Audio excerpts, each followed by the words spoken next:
이름 짓기 좋아하는 할머니. 이름 짓기를 무척 좋아하는 할머니가 있었습니다. 할머니는 낡은 자가용에게 배치라는 이름을 지어주었어요. 할머니가 앉아 쉬는 헌 의자에게는 프레드라는 이름을, 밤마다 누워 자는 침대에게는 로젠느라는 이름을 지어주었어요. 그리고 할머니가 오래오래 살아온 집에게는 프랭클린이라는 이름을 지어주었지요. 매일 아침 할머니는 로젠느에서 일어나 프레드에 앉아 코코아를 마시고는 배치를 몰고서 우체국으로 달려갔어요. 할머니는 늘 누군가로부터 편지가 오기를 기다렸지만 세금 고지서밖에 날아오지 않았어요. 할머니보다 더 오래 사는 친구가 한 명도 없었기 때문에 편지를 받을 수 없었던 거예요. 할머니는 친구가 하나도 없는 외로운 노인이 되는 게 싫었어요. 다정하게 이름을 부를 친구가 없다는 것도 싫었고요. 그래서 할머니는 이름 짓기를 시작한 거랍니다. 하지만 할머니는 자기보다 더 오래 살 수 있는 것들에게만 이름을 지어주었어요. 할머니의 작아온 배치는 그 어느 차보다도 힘차게 굴러갔어요. 할머니의 의자 프레드는 한 번도 가운데가 푹 꺼지거나 한 적도 없고, 로젠느는 비록 낡은 침대지만 삐걱거리는 소리를 낸 적이 없었지요. 100년이 넘도록 그 자리에 우뚝 서 있는 할머니의 집 프랭클린은 지난 20년 동안 하루같이 변함이 없었고요. 할머니는 그들보다 더 오래 살 걱정을 할 필요가 없었습니다. 그래서 할머니는 무척 행복했어요. 어느 날 할머니는 배치에 묻은 진흙을 닦아내느라 밖에 나와 있었어요. 말끔히 씻지 않은 차와 함께 있는 것을 프랭클린은 원치 않을 거라고 할머니가 중얼거리는데, 순해 보이는 갈색 강아지 한 마리가 출입문가로 슬금슬금 다가왔어요. 참! 할머니는 출입문에게는 이름을 지어주지 않았지요. 돌적이에 녹이 잔뜩 쓴 그 출입문은 오래가지 못할 게 뻔했거든요. 갈색 강아지는 꼬리를 살래살래 흔들었어요. 강아지는 배가 고파 보였어요. 할머니는 배치 옆에 서서 한참 동안 강아지를 물끄러미 바라보았습니다. 그러다가 끙 소리를 내며 숨을 내쉬었지요. 할머니는 프랭클린 안으로 들어가 냉장고에서 햄 한 덩어리를 꺼내들고는 다시 밖으로 나왔습니다. 할머니는 배고픈 강아지에게 햄을 건네준 다음 어서 집으로 돌아가라고 말했어요. 할머니는 강아지에게 배치가 내뿜는 연기가 해로울 것이며, 프레드는 좀처럼 자기 위에 강아지를 앉히려 들지 않을 것이며, 로젠느는 강아지와 할머니가 함께 눕기엔 너무 비좁을 거라고 말했어요. 그리고 무엇보다도 프랭클린은 강아지 털 날리는 것을 못 견뎌야 할 거라고 말했지요. 그러자 강아지는 가버렸어요. 하지만 강아지는 다음날 다시 찾아왔어요. 할머니가 프레드 위에 앉아 책을 읽고 있는데 창 너머로 강아지가 보였어요. 집에 가거라! 할머니가 말했지만 강아지는 할머니에게 꼬리를 살래살래 흔들었어요. 집에 가라니까! 할머니가 큰 소리로 다시 말했지만 강아지는 계속 꼬리만 흔들 뿐이었어요. 강아지가 여전히 배가 고파 보여서 할머니는 냉장고로 갔습니다. 할머니는 치즈 한 조각과 과자 2개를 강아지에게 주면서 어서 집으로 돌아가라고 말했어요. 그러자 강아지는 가버렸어요. 그날 밤 할머니는 베개를 둥글게 만들어 로젠느 위에 놓으며 강아지의 모습을 떠올렸어요.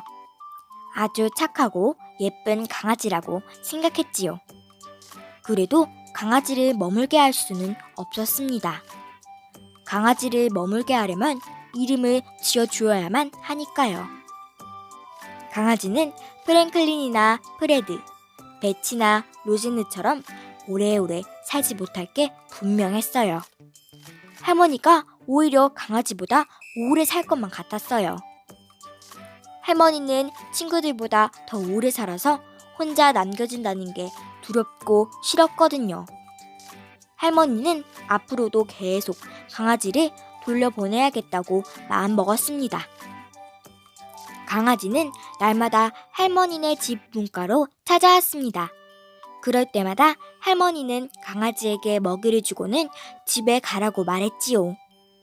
강아지는 어디론가 갔다가 다음 날이면 또 어김없이 찾아오곤 했어요. 그렇게 몇 달이 지나갔어요. 강아지는 무럭무럭 자라서 이제 어엿한 개가 되었습니다. 하지만 아직도 이름이 없었어요. 그동안 할머니는 새 옷장을 장만했는데 그 옷장에겐 빌이라는 이름을 지어주었지요. 새로 산 외바퀴 손수레에겐 프렌신이라는 이름을, 정원 한 귀퉁이에 새로 들여놓은 돼지 종악상에겐 버드라는 이름을 지어주었어요. 하지만 할머니는 날마다 정성껏 먹이를 주면서도 오직 개에게만은 이름을 지어주지 않았답니다. 개의 이름은 아직 없었기 때문에 할머니는 그 개보다 오래 살아야 한다는 것을 걱정할 필요가 없었어요. 그래서 참 다행이라고 생각했지요. 그러던 어느 날, 그 갈색개는 할머니네 집에 찾아오지 않았습니다. 하루 종일 할머니는 프레드 위에 앉아 문가를 내다보았지만 개는 오지 않았어요. 할머니는 문득 마음이 허전하고 쓸쓸해졌습니다. 다음 날에도 개는 찾아오지 않았어요. 할머니는 배치를 몰고 개를 찾아 온 동네를 한 바퀴 돌았지만 그 개는 좀처럼 눈에 띄지 않았어요. 할머니는 점점 더 슬퍼지기 시작했습니다. 그 다음 날에도 개가 찾아오지 않자 할머니는 무슨 수라도 써야겠다고 마음먹었어요. 할머니는 수화기를 집어들고는 떠조르개를 잡아들이는 사람에게 전화를 걸었습니다. 요 며칠 동안에 순둥이 갈색개를 잡은 적이 있나요? 순둥이 갈색개라고요? 우리 사육사엔 갈색개가 한두 마리가 아니랍니다. 갈색개 천지인걸요. 개 목걸이에 혹시 이름표라도 달아두셨나요? 아니요. 할머니는 슬픈 목소리로 대답하고는 수화기를 힘없이 내려놓았습니다. 할머니는 계단에 앉아 목걸이에 이름표가 없는 순둥이 갈색개를 생각했습니다. 어디에 있건 그 개는 날마다 할머니네 집 문가에 찾아오게 마련이었고, 할머니는 개에게 먹이를 주고는 어서 돌아가라고 이르게 되어 있었다는 것을, 날마다 그렇게 똑같은 일이 있었다는 사실을 아무도 모를 게 뻔했어요. 순둥이 갈색개는 목걸이도 없고 이름도 없었어요. 그러니 할머니와 개 사이의 일은 아무도 모르는 게 당연했지요. 할머니는 한 가지 결심을 했습니다. 할머니는 프랭클린의 문을 서둘러 잠그고는 배치를 몰아 떠돌이개를 보호하는 사육장으로 달려갔어요. 우리 개를 찾으러 왔어요. 할머니의 말에 사육사가 털 색깔을 물었지요. 갈색이에요. 그러자 그 개가 몇 살이냐고 물었어요. 1살쯤 됐어요. 이번엔 또 이름까지 묻지 뭐예요? 할머니는 잠시 머뭇거렸어요. 할머니는 자신보다 먼저 세상을 떠난 모든 친구들을 떠올렸어요. 그러자 다정하게 웃는 친구들의 얼굴이 하나하나 떠올랐습니다. 사랑스러운 친구들의 이름도 모두 생각났습니다. 그리고 이렇게 좋은 친구들을 사귀었던 게 얼마나 큰 행운이었는지 깨달았습니다. 할머니는 자신 있게 말했습니다. 우리 개의 이름은 럭키랍니다. 행운이라는 뜻이 담긴 이름이죠. 사육사는 할머니를 데리고 넓은 마당으로 갔어요. 마당은 흰색 개, 검정색 개, 그리고 갈색 개들로 가득 차 있었지요. 할머니는 이리 둘러보고 저리 둘러보고 다시 구석구석을 찬찬히 살펴보다가 마침내 문가에 앉아있는 순둥이 갈색개를 찾아냈습니다. 그 개는 마침 찻길에 세워져 있는 배치를 뚫어져라 바라보고 있었어요. 오, 럭키야!